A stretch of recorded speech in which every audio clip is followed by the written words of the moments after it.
Dear students, Durga tutorial के online classes में आपका स्वागत है। हम आपको आज पढ़ाने जा रहे हैं 12th क्लास बायोलॉजी का रैपिड प्रिपरेशन कोर्स 2021 के एग्जाम को ध्यान में रखते हुए। आज का हमारा लेक्चर यूनिट 3 पर आधारित है, जिसका नाम है मानव कल्याण में जीव विज्ञान। इस यूनिट के लॉन्ग क्वेश्चन और आंसर हम आपको पढ़ाने जा रहे हैं। यह अति महत्वपूर्ण प्रश्नों का संग्रह है। इसके पहले हम आपको यूनिट 1, यूनिट 2 और यूनिट 3 से highlights, objective question answer, short question answer पढ़ा चुके हैं। आज हम आपको इस यूनिट का लॉन्ग क्वेश्चन पढ़ाएंगे। इसी के साथ ये यूनिट 3 समाप्त होगा और 4 और 5 का फिर हम आपको तैयारी कराएंगे। तो आइए आगे बढ़ते हैं और मिलते हैं आज के पहले प्रश्न से। ये रहा आपका पहला क्वेश्चन जो आपको स्क्रीन के ऊपर नजर आ रहा है। HIV वायरस का सचित्र उदाहरण देते हुए एड्स के संचरण की विधि, कारण, लक्षण, बचाव और उपचार का वर्णन करें। तो आप स्क्रीन के ऊपर जो पिक्चर देख रहे हैं वह HIV वायरस का एक पिक्चर है। इस तस्वीर को आप गौर से देखें और देखने के बाद इस तरह का पिक्चर बनाने का आप प्रयास करें। अब हम इसी आंसर में आगे की बात शुरू करते हैं। सबसे पहले हम आपको बताएंगे कि एड्स शब्द का मतलब क्या होता है। तो एड्स शब्द AIDS लेटर से बना है, जिसका पूरा फॉर्म होता है acquired immuno deficiency syndrome. AIDS अनियमितताओं का एक समूह है जो ह्यूमन इम्यून डिफिशियंसी वायरस द्वारा होता है। यानी कि एड्स फैलाने वाले वायरस का नाम है HIV, human immuno deficiency virus. यह विषाणु मनुष्य की T4 कोशिकाओं को प्रभावित करता है। अगर आपसे कोई पूछे कि एड्स का कारण क्या है, तो आप बतलाएंगे कि यह रेट्रोवायरस समूह के विषाणु इम्यूनो डिफिशियंसी वायरस से होता है। यानी कि एड्स रोग जिस विषाणु के कारण होता है वह विषाणु रेट्रोवायरस समूह का विषाणु है, और इस विषाणु यानी वायरस का नाम है इम्यूनो डिफिशियंसी वायरस। एक एड्स के रोगी में कौन कौन से लक्षण पाए जाते हैं, बात करते हैं लक्षण की। तो सर दर्द होता है, चक्कर आता है, बिना कारण के वजन में कमी होती है, चमड़े पर या मुंह के अंदर श्लेष्मा झिल्ली पर बैंगनी धब्बा होता है, रक्त भी बहने लगता है और लंबे अवधि तक डायरिया रहता है।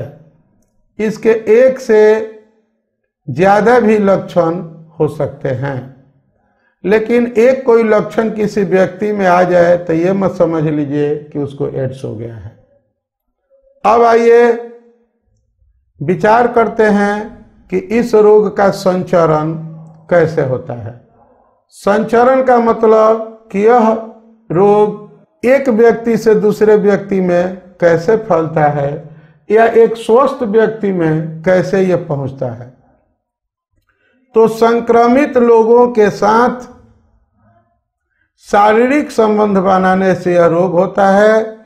शारीरिक संबंध का मतलब आप यौन संबंध समझिए। तो असुरक्षित यौन संबंध जब संक्रमित व्यक्ति के साथ एक स्वस्थ व्यक्ति का होगा तो उसको एड्स का खतरा बढ़ जाएगा।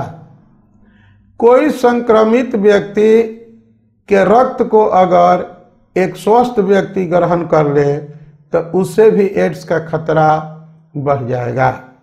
शॉर्ट क्वेश्चन में भी हम आपको एड्स के बारे में बतलाए हैं। आगे बढ़ते हैं। इंजेक्टेड नीडल्स की हिस्सेदारी, जैसे कुछ नशेड़ी लोग होते हैं वह सुई लेते हैं और एक ही नीडल्स का प्रयोग सभी लोग करते हैं, तो अगर एक व्यक्ति एड्स से संक्रमित है तो वह दूसरे को भी दोस्ती में यह बीमारी दे देगा। संक्रमित माता है, मान लीजिए माँ को ही एड्स का संक्रमण हो चुका है, HIV संक्रमित है और उसका कोई बच्चा पैदा होता है तो उस बच्चे को भी एड्स का खतरा बढ़ जाता है। संक्रमित माता का जो प्लेसेंटा होता है, भ्रूण होता है, उसमें उसको जो है संक्रमण हो सकता है। अब प्रश्न उठता है कि एड्स से बचने का उपाय क्या है। तो सुरक्षित सेक्स आदतें जिसमें कंडोम का प्रयोग हो, वैसी चीज़ें का इस्तेमाल नहीं किया जाए जिससे संक्रमित व्यक्ति का रक्त लगा हो, जैसे छुरा, दांत साफ करने वाले ब्रश या त्वचा का भेदन करने वाला पदार्थ। संचरण पूर्व रक्त की जांच हो, यानी कि कोई व्यक्ति अगर स्वस्थ व्यक्ति या रोगी व्यक्ति ही कहीं से रक्त लेता है, उसके अंदर रक्त चढ़ाया जाता है, तो उस रक्त की जांच होनी चाहिए कि जो रक्त उसको दिया जा रहा है वह संक्रमित तो नहीं है। संक्रमित माताओं को संतान नहीं धारण करना चाहिए। WHO के अनुसार संसार में 4 करोड़ से भी अधिक HIV संक्रमित रोगी हैं, जिनमें से 38 लाख से अधिक भारतीय हैं। आगे बढ़ते हैं। ये रहा दूसरा प्रश्न जो आपको स्क्रीन के ऊपर नजर आ रहा है। क्षय रोग क्या है, यह किस जीवाणु द्वारा होता है, इसके रोकथाम के बारे में लिखें। तो क्षय रोग जीवाणुजन वायु संचरित एक संक्रामक रोग है। यह रोग मुख्य रूप से मानव फेफड़ा को प्रभावित करता है। इसके अतिरिक्त अस्थियां, आंत, मस्तिष्क भी इस रोग से ग्रसित होता है। क्षय रोग माइकोबैक्टीरियम ट्यूबरकुलोसिस नामक जीवाणु के कारण होता है, जिसको शॉर्ट में हम लोग MVT के नाम से भी जानते हैं। एक बात आपको ध्यान देने की है कि बहुत से किताबों में भी यह बात गलत लिखा है, माइक्रो शब्द लिखा है। माइक्रो शब्द अशुद्ध है, माइको ही होगा। ये आप कहीं पर भी कॉन्फिडेंस के साथ बोलिएगा। ये 100% गारंटेड है कि माइको ही सही होगा। तो आपसे कोई पूछे कि क्षय रोग क्या है, किस जीवाणु द्वारा होता है, तो आपका उत्तर है कि क्षय रोग एक संक्रामक रोग है जो जीवाणु के कारण होता है।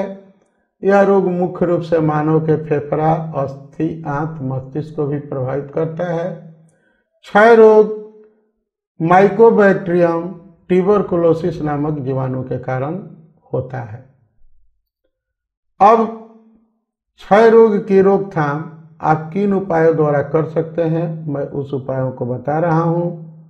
स्वस्थ व्यक्तियों को रोगी द्वारा उपयोग में लाए जा रहे बर्तनों, कपड़ों, चादरों, बिछावनों का उपयोग नहीं करना चाहिए। अगर जरूरी हो तो उसे अच्छी तरह असंक्रमित कर ही उपयोग में लाना चाहिए, यानी कि रोगी के यूज किए हुए चीज़ों को अगर बहुत जरूरी हो तो सैनिटाइज करके उपयोग में लाना चाहिए। आजकल सैनिटाइज शब्द ज़्यादा मशहूर है, इसलिए आपको बता दें उसको विसंक्रमित भी कहा जाता है, यानी कि संक्रमित चीज़ों को हटाकर उसको उपयोग में लाया जाए। रोगी को सामुदायिक, सार्वजनिक या भीड़ भाड़ वाले जगह से दूर रखना चाहिए, यानी कि रोगी को सोशल डिस्टेंसिंग मेंटेन करना चाहिए। रोगी से मिलते समय मास्क का प्रयोग करना चाहिए। रोगी का उचित उपचार प्रदान कर उसके रहने की जगह को साफ करते जाना चाहिए और रोगी को पौष्टिक आहार देना चाहिए जो उसके फेफड़ों को मजबूती दे, उसके श्वसन तंत्र को मजबूती दे, उसके शरीर में रक्त की कमी न होने दे और उसके इम्यून सिस्टम को, प्रतिरोधी क्षमता को मजबूत करे। और ऐसा खाद्य पदार्थ नहीं देना चाहिए जो उसके रोग को बढ़ाए। आगे बढ़ते हैं। अगला प्रश्न, जैव प्रतिरक्षण के मुख्य सिद्धांतों एवं उपयोग का वर्णन करें। तो प्रतिरक्षा तंत्र के अध्ययन को प्रतिरक्षा विज्ञान कहते हैं। एक बार और सुनिए, प्रतिरक्षा तंत्र के अध्ययन को प्रतिरक्षा विज्ञान यानी इम्यूनोलॉजी कहते हैं। इनके द्वारा वातावरण में उपस्थित विषाक्त भोज्य पदार्थ, रसायन, पोलन तथा सूक्ष्म जीवों से रक्षा करते हैं। प्रतिरक्षा दो प्रकार का होता है, आपको पहले भी बताए हैं। सहज यानी अंतर्जात प्रतिरक्षा एवं उपार्जित यानी अनुकूली एक्वायर्ड प्रतिरक्षा। अंतर्जात प्रतिरक्षा पर विचार करें तो प्रतिरक्षा तंत्र या असंक्रमणता हमारे शरीर की संक्रमण से रक्षा करता है। यह प्रतिरोधकता जीव को जन्म के समय से ही उपलब्ध होता है। इसके अंतर्जात प्रतिरक्षा कहते हैं और हमारे शरीर में कोई एंटीजन प्रवेश कर जाए तो उसको नष्ट करने के लिए शरीर में एक रासायनिक पदार्थ का निर्माण होता है। उस पदार्थ को एंटीबॉडी कहते हैं। यह रसायन विषैले पदार्थ को अप्रभावी बना देता है। प्रतिरक्षा की यह समान क्रियाविधि है। जैसे भौतिक अवरोध त्वचा म्यूकस से ढकी रहती है, एपिथेलियम से ढकी रहती है। कायिकीय अवरोध जो आंद्रीय अम्ल, मुंह में लार आदि सूक्ष्म जीवों की वृद्धि को रोकते हैं। कोशिकीय जैसे ल्यूकोसाइट्स, न्यूट्रोफिल्स सूक्ष्म जीवों को नष्ट करते हैं। उपार्जित असंक्रमता यानी कि एक्वायर्ड इम्यूनिटी, यह केवल वर्टिब्रेट जंतुओं में पाई जाती है। इसमें दो प्रकार की कोशिकाएं भाग लेती है, लिम्फोसाइट कोशिकाएं और एंटीजन के विरोध में बनी एंटीबॉडी। थोड़ा सा लिम्फोसाइट कोशिका के बारे में आपको बताते हैं। लिम्फोसाइट कोशिकाएं दो प्रकार की होती है, टी लिम्फोसाइट और बी लिम्फोसाइट कोशिकाएं। दोनों प्रकार के लिम्फोसाइट एवं असंक्रमणता में भाग लेने वाले अन्य सभी कोशिकाएं अस्थि मज्जा में बनते हैं। टी लिम्फोसाइट अस्थि मज्जा में उत्पन्न होकर थाइमस से गुजरता है और यह विशेष एंटीजन के विरुद्ध पहचानने की क्षमता अर्जित करता है जिस पर यह आक्रमण कर सकता है। यह विशेष एंटीजन के लिए होता है। बी लिम्फोसाइट अस्थि मज्जा में बनता है और विशेष प्रकार के एंटीजन के लिए होता है। जब विशेष एंटीजन इसे सक्रिय करता है तब बी कोशिकाएं विभाजित होने लगती हैं और प्लाज्मा कोशिकाएं बनाती है जो एंटीबॉडी का निर्माण एवं रुधिर के द्वारा संक्रमण की जगह पर पहुंच जाता है। बी कोशिकाएं ह्यूमेरल असंक्रमता से संबंध है, इसे एंटीबॉडी असंक्रमता भी कहते हैं। असंक्रामकता में लिम्फोसाइट का जो कार्य है, लिम्फोसाइट असंक्रमता में भाग लेता है। भ्रूणावस्था में यकृत से तथा वयस्क अवस्था में अस्थि मज्जा से बनता है। इसमें से कुछ थाइमस ग्रंथि से गुजरता है और टी लिम्फोसाइट बन जाता है जो सेलुलर असंक्रमता में भाग लेता है। कुछ अस्थि मज्जा में लिम्फोसाइट बनकर ह्यूमेरल असंक्राम्यता में भाग लेता है। यह लिम्फोसाइट लिम्फ नोड, टॉन्सिल, प्लीहा इत्यादि में परिपक्व हो जाता है। अब बात करते हैं एंटीजन के विरोध में बनी एंटीबॉडी। यह दो प्रकार की होती है, प्राथमिक अनुक्रिया और द्वितीयक अनुक्रिया। पहले बात करते हैं प्राथमिक अनुक्रिया की।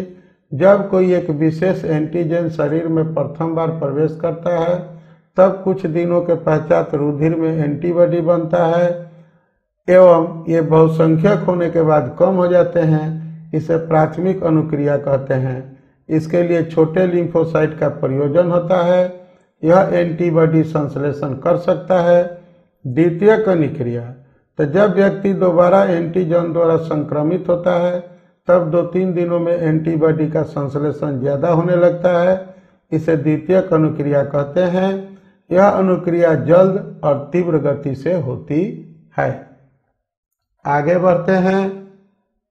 मलेरिया ज्वर के कारण, लक्षण, नियंत्रण और इसके रोकथाम के बारे में लिखें।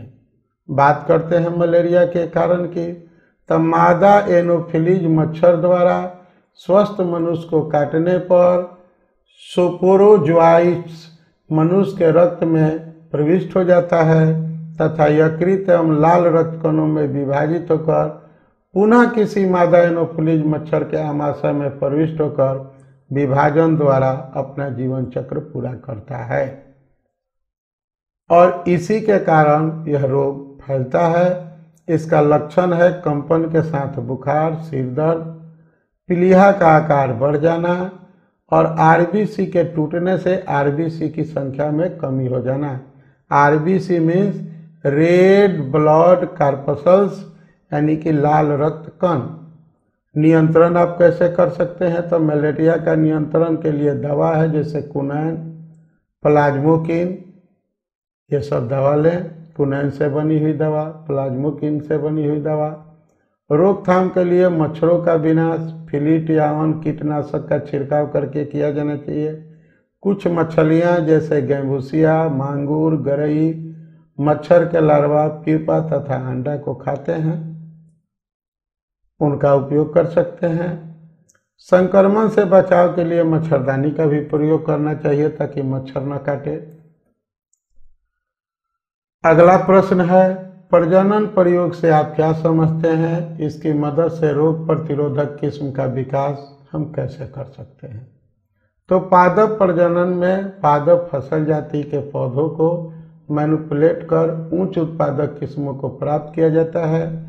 इसके लिए जो क्रियाकलाप अपनाया जाता है वह इस तरह से है। किसी रोग के प्रतिरोधक किस्मों को वन जाति अथवा समान क्षेत्र के पहचान कर छांट कर प्राप्त किया जाता है, जिसके बाद संयुक्त प्रजनन तरीके से रोगरोधी किस्म प्राप्त किया जाता है। दूसरा है उत्परिवर्तन। तो प्रेरित उत्परिवर्तन द्वारा जीनों उत्परिवर्तित कर मनचाहे गुण प्राप्त होने पर उसे बीज प्राप्त करके नए किस्मों को तैयार किया जाता है। अन्य प्रजनन क्रियाकलाप जैसे आनुवंशिक अभियांत्रिकी, सोमा कोलोनाल विभिन्नता, हाइब्रिडाइजेशन द्वारा भी नए किस्म के रोग प्रतिरोधी फसल प्राप्त किया जाता है। आगे बढ़ते हैं। अगला प्रश्न है, डेयरी फार्म में दुग्ध उत्पादन में मात्रा बढ़ाने तथा उसके गुणवत्ता सुधारने के क्या क्या उपाय हैं? तो दुग्धशाला व्यवस्था पर अगर हम विचार करें तो डेयरी दुग्ध और दुग्ध उत्पादों से संबंधित होती है।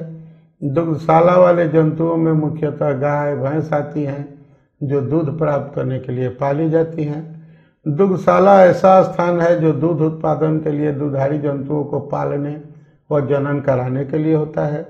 दुग्ध उद्योग में दुग्धशाला की व्यवस्था दूध वाले जंतुओं को रखकर दूध को निकाल करके और विभिन्न दूध उत्पादों को बना करके की जाती है।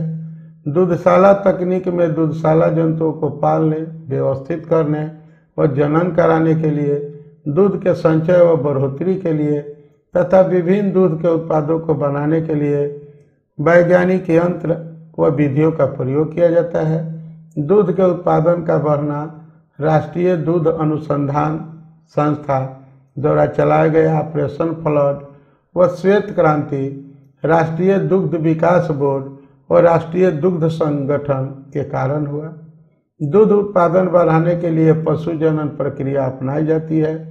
इसमें निम्नलिखित चरण सम्मिलित हैं, जैसे जाति के चयन द्वारा दूध की प्राप्ति। मुख्यतः जाति के चयन पर आधारित होती है। यह उच्च उत्पादन वाली, रोग से प्रतिरोधी व क्षेत्र की जलवायु दशाओं के अनुकूल होती है। चौपाया के रहने का स्थान यह दूसरा चीज है। यह विस्तृत फैला हुआ छतदार होना चाहिए, लेकिन बालू, सीमेंट युक्त फर्श के साथ वायुदार होना चाहिए। जिससे मूत्र बह सके और गोबर को निकाला जा सके। चौपाया को खिलाने के लिए नाद होती है। पीने वाले जल की उपलब्धता बनी रहनी चाहिए। भैंसों और उच्च उत्पादन देने वाली गायों के लिए ज़्यादा भोजन की जरूरत पड़ती है। अगला पॉइंट है ग्रूमिंग।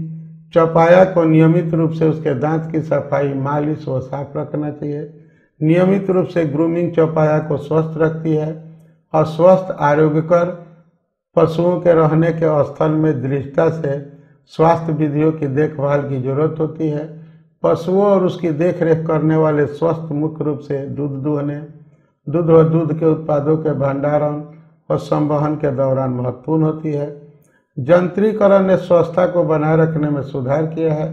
वास्तव में नियमित रूप से रिकॉर्ड को बनाए रखते हुए मशीनों की नियमित जांच भी आवश्यक या जरूरी होती है। नेक्स्ट क्वेश्चन 7 नंबर क्वेश्चन है, सूक्ष्म प्रजनन से आप क्या समझते हैं? सूक्ष्म प्रजनन के विधियों को लिखें। सूक्ष्म प्रजनन एक प्रकार का उत्तक संवर्धन तकनीक है। इसका उपयोग ऑर्नामेंटल पादप और फल वृक्षों के तीव्र कायिक गुणन के लिए किया जाता है। इसके लिए उस पादप के छोटा भाग जिसे एक्सप्लांट कहा जाता है का उपयोग किया जाता है। इस विधि से एक पादप से अनेक पादप प्राप्त किया जाता है। सभी प्राप्त पादप अपने जनक के आनुवंशिक रूप से समान होता है। ऐसे पादप को सोमाक्लोन कहते हैं। यह निम्नांकित चरणों में पूर्ण होता है। पहला है कि संवर्धन का प्रारंभ।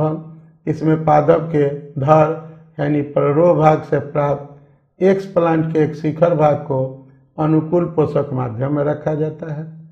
दूसरा है प्ररोह का निर्माण। अब इस एक्सप्लांट से अनेक प्ररोह उत्पन्न किए जाते हैं। तीसरा है प्ररोह को अब रूटिंग करने के बाद उसे खेत में स्थानांतरित किया जाता है। इससे लाभ क्या है आपको बता रहे हैं। यह पादपों की तीव्र गुणन में मदद करता है एवं इस विधि द्वारा आनुवंशिक रूप से अल्प समय में व्यस्त पादप प्राप्त किया जा सकता है। इसे असमय में भी पादप उगाए जा सकते हैं। यह नपुंसक पादपों के जनन की एक सर्वोत्तम विधि है। यह एक आसान और कम खर्चीली विधि है। नेक्स्ट क्वेश्चन आपके सामने है, मत्स्य पालन क्या है? भोजन की गुणवत्ता सुधार में इसकी भूमिका बताएं। मत्स्य पालन एक उद्योग है जहां मछलियों को तालाबों में पालकर उनकी बिक्री किया जाता है।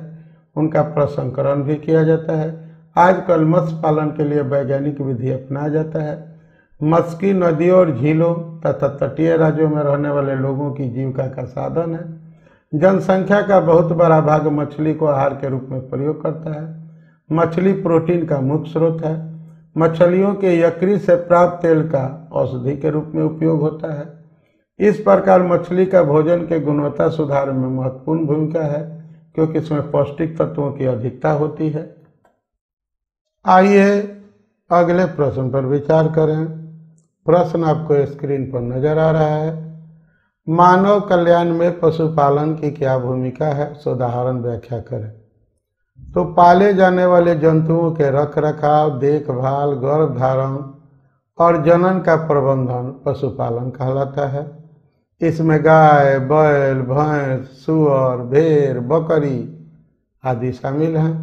आजकल मत्स्य पालन, कुक्कुट पालन, रेशम कीट पालन, लाह कीट पालन, मधुमक्खी पालन आदि भी पशुपालन के अंतर्गत आते हैं। पशुपालन से मनुष्य को अनेकों लाभ हैं। इससे हमें दूध प्राप्त होता है, जैसे गाय, बकरी और भैंस, जिसके उपयोग से हमें प्रोटीन की कमी दूर होती है। दूध एक उत्तम पोषक आहार भी है।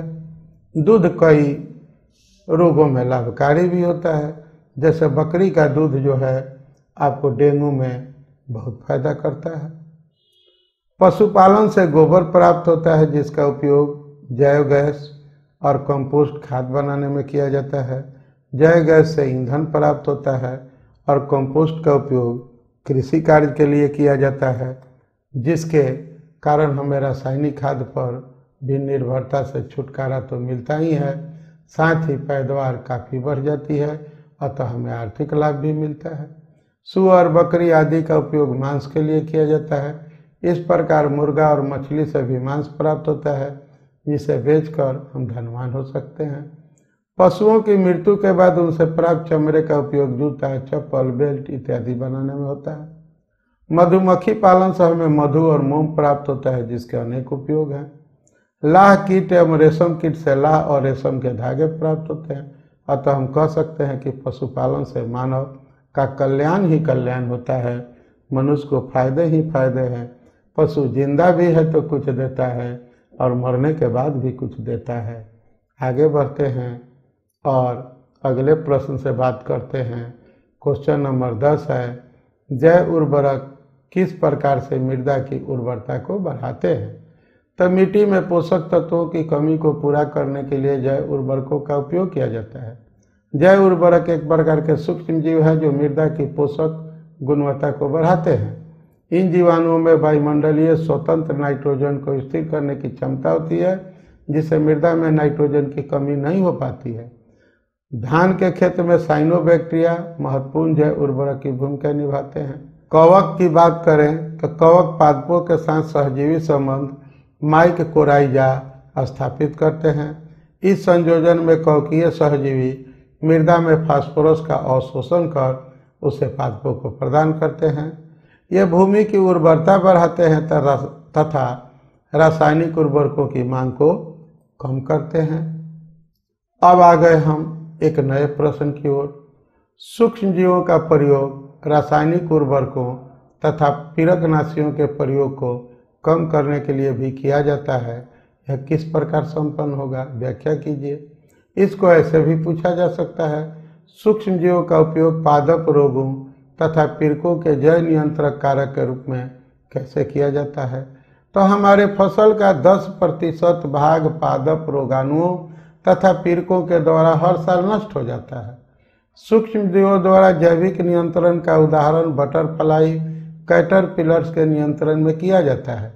इसके लिए बैसिलस न्यूरोजिएंसिस बैक्टीरिया का प्रयोग किया जाता है। इसे सामान्यतः B+ की तरह लिखा जाता है। इस जीवाणु के शुष्क सफ़ेद थैली में उपलब्ध होते हैं, जिन्हें पानी में मिलाकर वैसे वृक्षों पर छिड़काव किया जाता है जिनकी पत्तियां कीट लार्वा द्वारा खा ली जाती है, जैसे सरसों के पौधों, फल वृक्ष आदि। ट्राइकोडर्मा एक ऐसा कवक है जिसका उपयोग पादप रोगों के जैविक नियंत्रण में किया जाता है। यह पादपों की जड़ों में पाया जाता है तथा जैव नियंत्रण कारक की तरह कार्य करता है। बैकुलोवायरस के द्वारा विभिन्न प्रकार के कीटों का नियंत्रण होता है जो फसलों को हानि पहुंचाते हैं। इस प्रकार सूक्ष्म जीवों का उपयोग पादप रोगों तथा पीड़कों के जैव नियंत्रण कारक के रूप में किया जाता है। आइए विचार करते हैं क्वेश्चन नंबर 12 पर। सूक्ष्म जीव मानव कल्याण के लिए आवश्यक है, कैसे अथवा मानव कल्याण में सूक्ष्म जीवों की भूमिका का वर्णन करें। अनेक सूक्ष्म जीवों से मानव का कल्याण होता है जो निम्नलिखित है। पहला पॉइंट है घरेलू उत्पादों में सूक्ष्म जीव। सूक्ष्म जीव का प्रयोग हम घरेलू उत्पादों में करते हैं, जैसे दूध से दही बनाने में बैक्टीरिया मदद करता है। जीवाणुओं का उपयोग पनीर, जिसको चीज भी कहते हैं, तैयार करने में प्राचीन समय से किया जा रहा है। डोसा और इडली बनाने में आटा को जीवाणु से किण्वित कराया जाता है। विभिन्न प्रकार के पेय पदार्थों का निर्माण सूक्ष्म जीवों के द्वारा किण्वित कराकर किया जाता है। औद्योगिक उत्पाद में सूक्ष्म जीव की बात करें तो औद्योगिक उत्पादों में भी सूक्ष्म जीवों का प्रयोग किया जाता है, जो इस प्रकार है। पहला है किण्वित पेय। ईस्ट के प्रयोग से अनेक प्रकार के अल्कोहल पेय का निर्माण होता है। पेय का प्रकार उसे तैयार करने के लिए चुने गए कच्चे पदार्थ पर निर्भर करता है। किण्वन तथा विभिन्न प्रकार के संसाधन के कारण अल्कोहल के पेय के गुणवत्ता में अंतर होता है।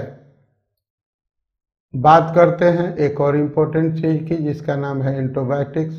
पहले एंटीबायोटिक्स की खोज पेनिसिलिन के रूप में हुई, जिसका पता अलेक्जेंडर फ्लेमिंग ने लगाया। एंटीबायोटिक्स का प्रयोग विभिन्न प्रकार के रोगों के निदान में किया जाता है। रसायन, एंजाइम और अन्य जैव सक्रिय अणु सूक्ष्म जीवों का प्रयोग करके एंजाइम, रसायन और अन्य जैव सक्रिय अणुओं के उत्पादन में किया जाता है। अगला पॉइंट पर विचार करें तो वाहित मल जल उपचार में सूक्ष्मजीवों का प्रयोग होता है। बायोगैस के उत्पादन में सूक्ष्मजीवों का प्रयोग होता है। जैव नियंत्रण कारक के रूप में सूक्ष्मजीव का प्रयोग किया जाता है। जैविक उर्वरक के रूप में भी सूक्ष्मजीव का प्रयोग होता है। जैव उर्वरक के रूप में सहजीवी जीवाणु और मुक्तजीवी जीवाणु कार्य करते हैं, जैसे राइजोबियम जीवाणु, एजेटोबैक्टर इत्यादि। इस प्रकार विभिन्न सूक्ष्मजीव मानव कल्याण के लिए उपयोगी और आवश्यक हैं। आइए क्वेश्चन नंबर 13 पर विचार करते हैं। वाहित मल क्या है? इनके उपचार की किसी एक विधि का संक्षेप में वर्णन करें। तो अवांछित पदार्थ, मल, मूत्र अपशिष्ट, कपड़े धोने, घरेलू अपशिष्ट, कीटों, खाद्य पदार्थ अपशिष्ट आदि के सड़ने से तरल रूप में नालियों के द्वारा बहने वाला पदार्थ सीवेज यानी कि वाहित मल कहलाता है। घरेलू सीवेज से उत्पन्न प्रदूषण को प्राकृतिक जल स्रोतों तथा कृषि भूमि में प्रयुक्त करने से पूर्व उत्सर्जन उपचार संयंत्र में शुद्ध किया जाता है। उपचार 3 पदों में किया जाता है। पहला पद है प्राथमिक उपचार। इस पद में मलबों को अलग कर तलछट में जमा किया जाता है। इसके बाद बारी आती है द्वितीयक उपचार की। द्वितीयक उपचार में पहला जो स्टेप होता है वह होता है अस्थायीकरण। यह एक जैविक प्रक्रिया है तथा सूक्ष्म जीवों के द्वारा कराया जाता है। अपशिष्ट जल को उथले टैंक में डाला जाता है ताकि अस्थायीकरण हो सके। यहाँ कार्बनिक पदार्थों का ऑक्सीकरण जीवाणुओं द्वारा होता है। द्वितीयक उपचार में दूसरा प्रोसेस जो है, दूसरा स्टेप जो है वह है आपंक निर्माण। ऑक्सीकरण के पश्चात जीवाणु CO2 का निष्कासन करते हैं। आपंक लगातार वाहित होकर ऑक्सीकरण करता है। शैवालों का अपशिष्ट जल के ऊपरी प्रकाशित भाग में विकास होने से O2 का उत्पादन होता है, जिसे वातन होता है। अब हम बात करेंगे तृतीय उपचार की। इस भौतिक रासायनिक प्रक्रिया में नाइट्रोजन, फास्फोरस आदि पोषण की उपस्थिति में कार्बनिक पदार्थ, धातु या रोगाणु को हटाया जाता है। फिर मजबूत ऑक्सीकरणों द्वारा यथा क्लोरीन गैस, परक्लोरेट, नमक, ओजोन गैस तथा UV यानी अल्ट्रावायलेट विकिरण, जिसको पराबैंगनी विकिरण या पराविकिरण कहते हैं, उसके द्वारा रासायनिक ऑक्सीकरण किया जाता है। और इस उपचार के बाद अपशिष्ट जल को प्राकृतिक जलाशयों या कृषि के उपयोग में लाया जाता है। कैंसर रोग के कारण, लक्षण एवं प्रकार का वर्णन करें। तो कैंसर शरीर की अपनी ही कोशिकाओं के अनियमित आचरण के कारण होता है। सभी कोशिकाओं में ऑन्कोजीन्स उपस्थित होती है। किसी भी कारण से ये ऑन्कोजीन्स सक्रिय हो जाती है तथा कैंसर कोशिकाएं उत्पन्न करने लगती है। जो पदार्थ कैंसर उत्पन्न करते हैं उन्हें कैंसर कारक या कार्सिनोजेन कहते हैं।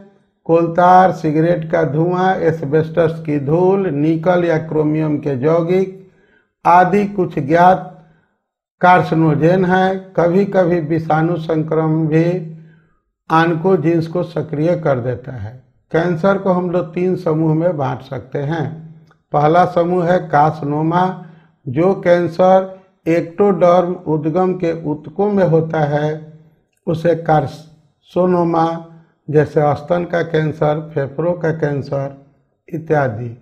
दूसरा वर्ग है सार्कोनोमा, जो कैंसर मीसोडर्म उद्गम के ऊतकों में होता है उसे सार्कोमा कहते हैं, जैसे अस्थि कैंसर, लसिका गांठों का कैंसर इत्यादि। तीसरा है ल्यूकीमिया, यह रुधिर कोशिकाओं का कैंसर है जिसको ब्लड कैंसर भी कहते हैं। किसी भी प्रकार का कैंसर कोशिकाओं की अनियमित वृद्धि के कारण होता है। ये कोशिकाएं तेजी से फैलती है तथा ट्यूमर का निर्माण कर लेती है। कैंसर कोशिकाएं समान कोशिकाओं का भोजन व ऑक्सीजन अपने प्रयोग में ले लेती है। समान कोशिकाओं की मृत्यु होने लगती है। कोशिकाओं की यह वृद्धि लसिका द्वारा दूसरे ऊतकों में भी पहुंच जाती है और वहां हुए द्वितीयक ट्यूमर को मेटास्टेसिस कहते हैं। कैंसर का उपचार तो रेडिएशन थेरेपी, इसमें रेडियो सक्रिय किरणों से सेकाई की जाती है। केमोथेरेपी, इसमें कुछ कैंसर रोधी दवा को दिया जाता है। इम्यूनोथेरेपी, इसमें मोनोक्लोनल एंटीबॉडी का व्यवहार विभिन्न प्रकार से किया जाता है। ये रहा 15वां प्रश्न। एंटीबायोटिक्स क्या है, इनका उत्पादन कैसे किया जाता है, इनकी क्रिया विधि क्या है। तो प्रतिजैविक या एंटीबायोटिक वे रासायनिक पदार्थ हैं जो किसी सूक्ष्म जीवी में उपापचय के फलस्वरूप उत्पन्न होते हैं और दूसरे सूक्ष्म जीवी को मार डालते हैं। सन 1928 में सर अलेक्जेंडर फ्लेमिंग ने देखा कि पेनिसिलियम नामक कवक से कोई ऐसा पदार्थ निकलता है जो स्टेफिलोकोकस ऑरियस नामक जीवाणु को मार डालता है। इस पदार्थ का नाम पेनिसिलिन रखा गया। अगले दशक में इस पदार्थ को पृथक्कृत करने में सफलता मिली। सन 1943 में वैक्समैन ने स्ट्रेप्टोमाइसिन नामक प्रतिजैविक का पृथक्करण किया। तब से अनेक प्रतिजैविकों की खोज की जा चुकी है और इन्हें व्यावसायिक स्तर पर उत्पादित किया जा रहा है। इनमें से कुछ प्रतिजैविक उनके स्रोत इस प्रकार हैं, जैसे बैसिट्रेसिन, यह बैसिलस लाइकेनी फार्विस द्वारा प्राप्त किया जाता है। क्लोरोमाइसिटिन स्ट्रेप्टोमाइसिस वेनेजुएली से प्राप्त होता है। टेट्रासाइक्लिन स्ट्रेप्टोमाइसिस ऑरिओफेसियंस से प्राप्त होता है। एरिथ्रोमाइसिन स्ट्रेप्टोमाइसिस एरिथियस से ये प्राप्त होता है। प्रतिजैविकों का उत्पादन तो जिस सूक्ष्मजीवी से प्रतिजैविक प्राप्त करना हो उसे उपयुक्त संवर्धन माध्यम में उगा लेते हैं। माध्यम में सूक्ष्मजीवी के एक समान संवर्धन के लिए माध्यम को निरंतर हिलाते रहते हैं। बाद में सूक्ष्मजीव को छानकर या अन्य विधियों द्वारा अलग कर देते हैं तथा शेष माध्यम में से प्रतिजैविक और रासायनिक विधियों से अलग कर लेते हैं। प्रतिजैविकों की क्रिया विधि की बात करते हैं तो सभी प्रतिजैविक सभी प्रकार के जीवाणुओं, कवकों इत्यादि को नष्ट नहीं करते हैं। कुछ प्रतिजैविक अनेक सूक्ष्मजीवों को नष्ट कर सकते हैं, इन्हें विस्तृत प्रतिजैविक कहते हैं। इसके विपरीत कुछ प्रतिजैविक केवल कुछ ही सूक्ष्मजीवों को नष्ट कर सकते हैं। प्रतिजैविक जीवाणुओं पर विभिन्न प्रकार से क्रिया करके नष्ट करते हैं। इनमें से कुछ इस प्रकार हैं: कोशिका भित्ति को नष्ट करके, प्रोटीन संश्लेषण में व्यवधान करके, न्यूक्लिक अम्ल संश्लेषण में व्यवधान उत्पन्न करके। प्रतिजैविक मुख्यतः कवकों, एक्टिनोमाइसिटीज व जीवाणुओं से प्राप्त होते हैं। नेक्स्ट क्वेश्चन है, भारत में मछली पालन के लिए किस प्रकार के मछलियों को लिया जाता है तथा मछली पालन की विधि क्या है। तो भारत में कार्प या राफ्री मछली पालन आर्थिक और व्यवहारिक दृष्टि से अनुकूल है। भारत में बहु संवर्धन या मिश्रित संवर्धन द्वारा अर्थात एक ही तालाब या जलाशय में विभिन्न खाद्य स्वभाव और आवासीय अभिरुचि वाली प्रजातियों का संवर्धन किया जाता है। सामान्यतः बहु संवर्धन में कटला, रोहू, मिग्राला, कॉमन कार्प, सिल्वर कार्प तथा ग्रास कार्प प्रजातियों का संवर्धन किया जाता है। इन मछलियों की भोजन प्रवृत्तियां इस प्रकार की हैं कि तालाब में उपस्थित सभी प्रकार के पादप अथवा जंतु के भोजन का उपयोग हो जाता है। भोजन की प्रवृत्ति के आधार पर इन मछलियों को कार्प संवर्धन कार्यविधि कहते हैं।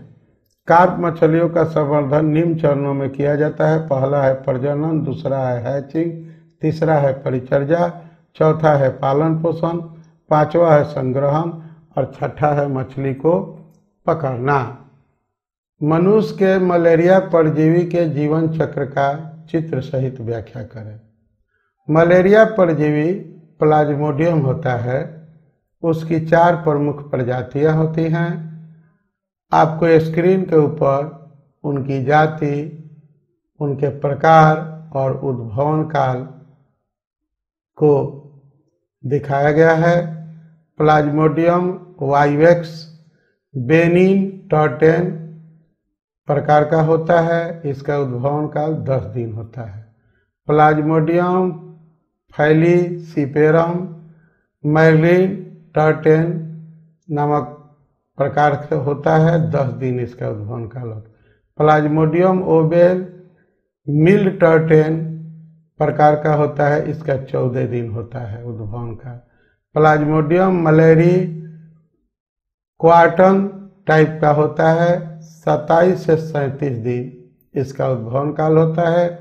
और इसी के चलते जो ये चौथा प्रकार आप नीचे देख रहे हैं, मलेरिया रोग होता है। मनुष्य जो होता है वो प्लाज्मोडियम का प्राथमिक होस्ट है और मादा एनोफिलीज जो मच्छर है द्वितीयक होस्ट है, यानी कि मनुष्य में प्लाज्मोडियम का अलैंगिक जनन होता है। मादा एनोफिलीज मच्छर की लार ग्रंथियों में संक्रमित स्पोरोजाइट की हजारों संख्या रहती है। तो जब संक्रमित मच्छर मनुष्य के रुधिर को चूसता है तो स्पोरोजाइट लार के साथ मनुष्य के रक्त में प्रवेश कर जाता है। आरबीसी और यकृत में इसका चक्र पूरा होता है। आरबीसी में इसकी मेरोजाइट अवस्था बनी रहती है और आरबीसी टूटकर हेमोजीन नामक विषाक्त पदार्थ बनता है और आरबीसी टूट जाता है और हेमोजीन के कारण मनुष्य को कंपन के साथ बुखार आती है। परजीवी मच्छर के काटने के साथ मच्छर के आमाशय में पहुंचकर असंख्य स्पोरोजाइट बनते हैं और रोग संक्रमित मच्छर जब किसी स्वस्थ मनुष्य को काटता है तब तो पुनः उसके रुधिर में ये स्पोरोजाइट लार के साथ चले जाते हैं और पुनः नया जीवन चक्र आरंभ करते हैं। आगे बढ़ते हैं। क्वेश्चन नंबर 18, 5 एंटीबायोटिक का नाम दे और किन जीवों से ये प्राप्त होते हैं। हमने 4 एंटीबायोटिक का नाम आपको पीछे भी एक क्वेश्चन में बताया है, यहाँ भी बता देते हैं। जैसे पेनिसिलिन है, पेनिसिलियम नोटेटम, स्ट्रेप्टोमाइसेस ग्रिएसेस, नियोमाइसिन है, स्ट्रेप्टोमाइसेस फ्रेडिए, इरेथ्रोमाइसिन है, स्ट्रेप्टोमाइसेस इरेथस, टेरामाइसिन जो होता है वह स्ट्रेप्टोमाइसेस राइमोसस से प्राप्त होता है। आप गौर से स्क्रीन को देखें, इस पर से नोट कर लें, ये आपके काम की चीज है, ऑब्जेक्टिव में भी काम देगा। आगे बढ़ते हैं। ये रहा आज का अंतिम प्रश्न, यानी क्वेश्चन नंबर 19 जैव उर्वरक कितने प्रकार के होते हैं, इसे मृदा को क्या फायदा है। इसमें से एक छोटा सा प्रश्न का उत्तर भी आप निकाल सकते हैं। नाइट्रोजन स्थिरीकरण के बारे में संक्षेप में लिखें। तो मिट्टी में पोषक तत्वों की कमी को पूरा करने के लिए जैव उर्वरकों का हम लोग उपयोग करते हैं। जैव उर्वरक ऐसे जीव हैं जो मृदा में पोषक तत्वों को बढ़ाते हैं। जैव उर्वरकों के प्रमुख स्रोत जीवाणु, साइनोबैक्टीरिया और कवक हैं। बात करते हैं नाइट्रोजन स्थिरीकारी जीवाणु की। तो वायुमंडलीय नाइट्रोजन का नाइट्रेट के रूप में मिट्टी में स्थिर होने की क्रिया को नाइट्रोजन स्थिरीकरण कहते हैं। इसमें जो मदद करने वाले कुछ जीव हैं उनका परिचय। तो सबसे पहले बात करते हैं लेग्यूम की। लेग्यूम राइजोबियम सहजीवन। तो राइजोबियम जीवाणु रूट नोडल्स का निर्माण करते हैं। इनके जीवाणुओं में वायुमंडलीय स्वतंत्र नाइट्रोजन को स्थिर करने की क्षमता होती है। राइजोबियम जीवाणु ग्राम ऋणात्मक, सूक्ष्म वायुए तथा जीवाणु उत्पन्न न करने वाले होते हैं। ये पोषक विशिष्टता प्रदर्शित करते हैं। ये पोषक विशिष्टता भी प्रदर्शित करते हैं। दूसरा है स्वतंत्र जीवी जीवाणु एजिटोबैक्टर। बैसिलस पॉलीमिक्सा, क्लोस्ट्रोडियम इनके समान उदाहरण है। ये सभी नाइट्रोजन स्थिरीकारी हैं। ये कम वायुवीय परिस्थितियों में तथा हाइड्रोजन की अधिकता में नाइट्रोजन स्थिरीकरण करते हैं। इन जीवाणुओं में जो शामिल हैं वह इस प्रकार है। अनिवार्य वायुए जैसे एजिटोबैक्टर तथा बीजोरिनकिया। अनिवार्य अवायुए जैसे क्लोस्ट्रोडियम। प्रकाश संश्लेषी जैसे रोडोस्पाइरियम और क्रोमेटियम। नाइट्रोजन स्थिरीकारी अब साइनोबैक्टीरिया की बात करते हैं। इन सूक्ष्म जीवों में मोटी भीति वाले रंगहीन हिट्रोसिस्ट होते हैं जो नाइट्रोजन स्थिरीकरण के स्थल होते हैं। एनाबिना, नोस्टोक, ओलोसाइरा कुछ प्रमुख नाइट्रोजन स्थिरीकारक नील हरित शैवाल हैं। एजोला एनाबिना सहसंबंध। एनाबिना साइकेडी और एजोला और नॉस्टक ये जो है प्रमुख शैवाल हैं। अब माइकोराइजा यह उच्च पौधे की जड़ों तथा कोकों का सहसंबंध है। माइकोराइजा का निर्माण ग्लोमस वंश के सदस्यों द्वारा होता है। इन्हें हम जिन वर्गों में बांट सकते हैं वह इस प्रकार है। Ectomycorrhiza. Ectomycorrhiza oak, pines, peach एवं यूकलिप्टस में सामान्यतः पाए जाते हैं। यूकलिप्टस आप जानते हैं जिसको सफेदा भी कहा जाता है। पौधे जिनकी जड़ों में माइकोराइजा होते हैं वे जड़ जनित रोगों के प्रति प्रतिरोधी होते हैं तथा इनमें सेलिनिटी एवं सूखा सहिष्णुता की क्षमता का विकास होता है। एंडोमाइकोराइजा कुछ काष्ठीय पौधों और आर्किड्स में एंडोमाइकोराइजा पाए जाते हैं। माइकोराइजल संबंध संश्लेषित उर्वरकों की निर्भरता को कम करते हैं तथा आसपास की मृदा को उपजाऊ बनाते हैं। इसी के साथ हमारा आज का लेक्चर कंप्लीट होता है। अब हम आपसे अगले लेक्चर में मिलेंगे एक नए यूनिट के साथ। वो होगा आपका चौथा यूनिट। अभी तक हम आपको 12 लेक्चर और एक इंट्रोडक्शन 13 लेक्चर में 3 यूनिट समाप्त कर चुके हैं। सिर्फ अब 8 लेक्चर बच गए हैं। 8 लेक्चर में आपका पूरा बायोलॉजी जो है वो कंप्लीट हो जाएगा। इस वीडियो को देखने के लिए हमारे तरफ से आपको धन्यवाद। पसंद आया हो लाइक करें, शेयर करें। कोई शिकायत हो तो कमेंट करें और नोट्स प्राप्त करना चाहते हैं, पीडीएफ देखना चाहते हैं तो हमारे वेबसाइट पर है। तब तक के लिए थैंक यू, धन्यवाद।